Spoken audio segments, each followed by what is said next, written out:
C'est un parfum très envoûtant, donc on retrouve dans les plats thaïlandais essentiellement les currys, qui rappellent la feuille de citron d'ailleurs qu'on trouve dans nos pays. Et ça rappelle aussi ces marchés, donc les marchés thaïlandais dans lesquels on peut déambuler et qui sont empreints de milliers de parfums. Et puis dans mon roman, c'est vraiment un fil conducteur, je dirais un fil rouge du début jusqu'à la fin, comme un leitmotiv qui revient et qui permet de faire ressurgir les souvenirs. Donc c'est vraiment la réminiscence du passé de cet enfant qui a été adopté. Et depuis le premier chapitre, donc, où elle se souvient enfant de son passé alors qu'elle elle vient juste d'arriver en France, et jusqu'au dernier chapitre où le personnage de la mère donc biologique apparaît, ce parfum est présent. Donc je pense que c'est vraiment quelque chose de fort sur l'ensemble du récit.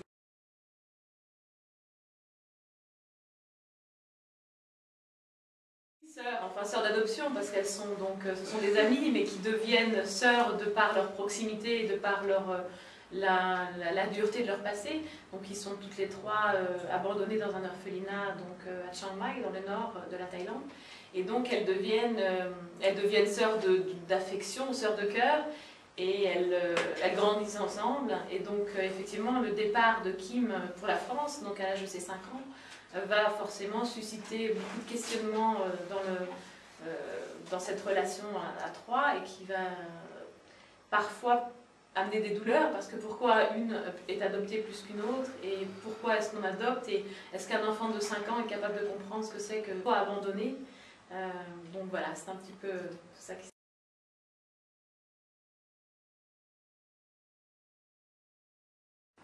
Oui, je pense que c'est pas forcément vrai dans toute adoption, mais effectivement la mère, donc la mère adoptive de Kim qui part en Thaïlande, donc tout le début du récit c'est ça, qui part en Thaïlande avec son mari chercher cet enfant. Cette figure de la mère est donc très marquée par une peur du passé de cet enfant qu'elle ne connaît pas. Parce que donc Kim a 5 ans, elle arrive en France, elle a vécu des choses que sa mère adoptive ne connaît pas, et par peur justement de cet inconnu, elle coupe tous les contacts avec le passé de cet enfant. Donc pas de contact avec d'autres enfants adoptés, plus de contact avec sa langue, donc elle va vite l'oublier. Et je pense que c'est tout ça qui fait que cette mère est mal à l'aise en fait, et elle est coupable de cette réaction, et en même temps elle ne peut pas vivre autrement.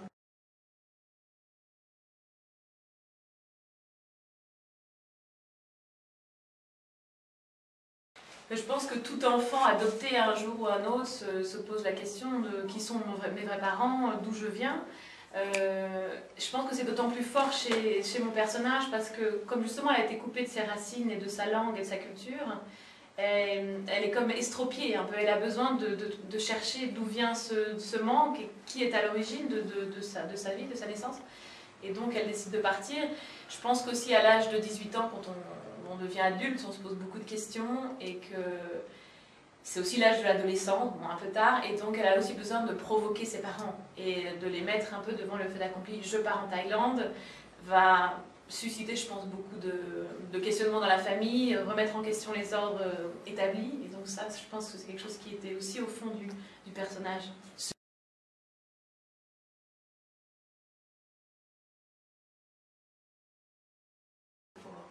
Oui, donc il y a ce personnage Eliane qui est l'amie plus proche de Kim. Et puis oui, effectivement, je parle beaucoup de lectures qui sont présentes tout au long de cette période. C'est qu'effectivement, elle vient d'une famille qui a du mal à dire les choses, donc une mère qui est très introvertie, qui parle très peu, et qui est assez traumatisée du fait qu'elle aussi n'est pas une mère. Donc la mère de la mère adoptive est morte en couche. Et donc Kim finalement n'a d'autre ressort que de se tourner vers la littérature et puis vers ses amis, parce que la famille ne le permet pas de parler, ne permet pas de dire les choses. Donc il y a beaucoup de tabous et de non-dits qui fait qu'elle n'a pas de secours de ce côté-là, quoi.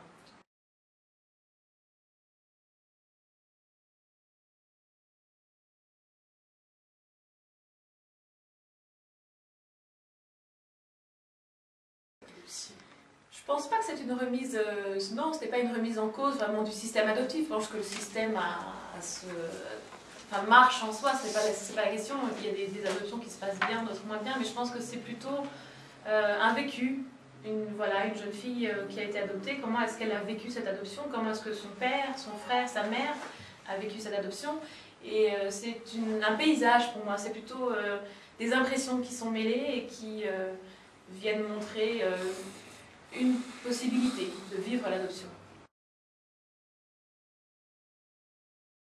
Moi j'ai toujours été très attirée par le travail sur le statut des narrateurs, donc quel narrateur est-ce qu'on va décider d'utiliser entre guillemets.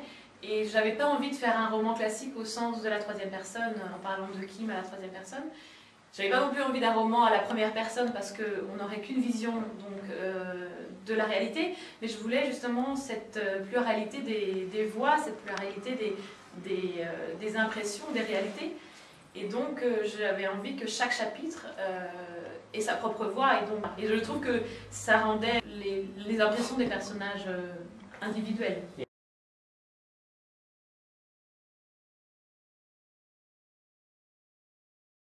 Ce projet il est d'une vision que j'ai eue il y a une dizaine d'années à Bangkok, donc en Thaïlande, où je marchais dans un marché, effectivement, où il y avait donc beaucoup de parfums, de senteurs, et j'ai croisé de manière presque mystérieuse un couple d'une Thaïlandaise et puis d'un Européen, et je me suis tout de suite demandé, tiens, est-ce que c'est son frère, est-ce que c'est son compagnon? Et de là est venu ce projet de livre qui était très inconscient au départ, je dirais, et puis qui s'est concrétisé au fil des années. Et donc voilà, j'ai des images assez nettes et en même temps très floues d'un souvenir qui devient presque mythique et qui fait partie un peu du mystère que je recrée dans mon récit.